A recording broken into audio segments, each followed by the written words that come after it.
নমস্কার, আমি মন্দিরা। আমি সন্ধেবেলাও আজকে আপনাদের সঙ্গে একটা ভিডিওতে শেয়ার করেছি একটা বিষয় নিয়ে।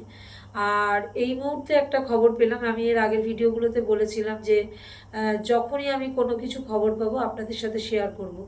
তো এইমাত্র একটা অর্ডার পেয়েছি। সেটা হচ্ছে আমাদের যে ডাটা চার্জেস এবং ইনসেন্টিভটা বাকি ছিল, সেটা আমাদের অর্ডারটা এসছে এই মুহূর্তে। ডাটা চার্জেস এসছে 1 মাস, আর ইনসেন্টিভ এসছে 6 মাসের টাকা এসছে। তো আমরা সেটা পেয়ে যাব মার্চ মাস। আমি এর আগের ভিডিওতেও বলেছিলাম যে দেখবেন মার্চ মাসে হয়তো আমাদের ক্লিয়ার করে দেওয়ার চেষ্টা করবে। এরপরে কিন্তু আবার দেখা যাবে 2-4 মাস এরকম অফ যাচ্ছে, কারণ যেহেতু সামনে একটা ইলেকশন রয়েছে, ফলে সমস্ত স্টাফেরাই ইলেকশন কাজে তাদেরকে তুলে নেওয়া হয়, ফলে আমাদের বিলটা একটু সমস্যাই হয়ে থাকে। এটা খুব ন্যাচারালি একটা ঘটনা আর কি। তো যাই হোক, আমি সন্ধেবেলা যেটা বলেছিলাম যে হেল্পার দিদিদের বোনাসটা কেটে নিয়েছে, এটা খুব দুঃখজনক। আবার এটাও আমাদের একটা ভালো লাগা যে আমরা এতদিন ধরে ফোনের কাজ করছি, টাকাটা পাচ্ছি না কেন।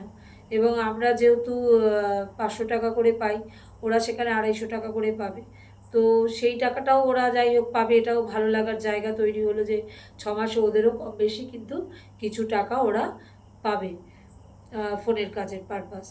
তো সেই জন্যই আপনাদের সঙ্গে এত রাতে শেয়ার করলাম। না হলে আমি পরের দিনকেই দিতাম, কিন্তু ভাবলাম যে না, অনেক দিদিভাইরাই তো আমার এই ভিডিওটা দেওয়া মাত্রই আপনারা দেখেন, তো সেই জন্যই আমি দিয়ে দিলাম, আপনাদের মধ্যে শেয়ার করে দিলাম কথাটা। আর একটা কথা বলার যেটা, যে অনেকেই বলছেন যে দিদিভাই আপনি তো বলে দিচ্ছেন টাকাটা এসে গেছে, কিন্তু টাকাটা পাচ্ছি না কেন। তো তাদেরকে একটা কথা বলবো যে টাকাটা পাচ্ছেন না কারণ আগে পিএমএসের মাধ্যমে আমাদের টাকা হতো। ফলে প্রত্যেকেই আমাদেরকে যেদিনকে বিলটা করতেন সেদিনকেই আমাদেরকে পিএমএসের মাধ্যমে দিলে আমরা পেয়ে যেতাম। সেটা যদি তারা সকালে ছাড়তো আমরা রাত্রে পেয়ে যেতাম, বা এমনও হয়েছে যেদিন ছেড়েছে পরের দিন পেয়ে গেছি। কিন্তু এখন প্রসেসটা চেঞ্জ হয়েছে এবং সেই প্রসেসটা অনেকটা লেন্দি প্রসেস।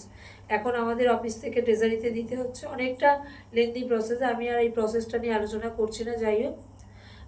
সেই জন্য আমাদের টাকাটা পেতে একটু সমস্যা হচ্ছে। তবে মার্চ মাসে আমরা আশা রাখতে পারি যে আমরা প্রত্যেকটা বিলই ক্লিয়ার পেয়ে যাব। কারণ যে দিনগুলো ছুটি সেই দিনগুলোতেও এমন অর্ডার এসছে, যেমন কালকের দিনে ঈদের ছুটি ছিল, কিন্তু সমস্ত ট্রেজারি এবং বা অফিসগুলো খোলার একটা অর্ডার হয়েছে। ফলে অফিসগুলো খোলা থাকা এবং ট্রেজারি খোলা থাকা মানে আমাদের বিলটার সম্ভাবনা থেকেই যায় যে পেয়ে যাব আমরা। এইটুকুই আজকে বলার। নমস্কার।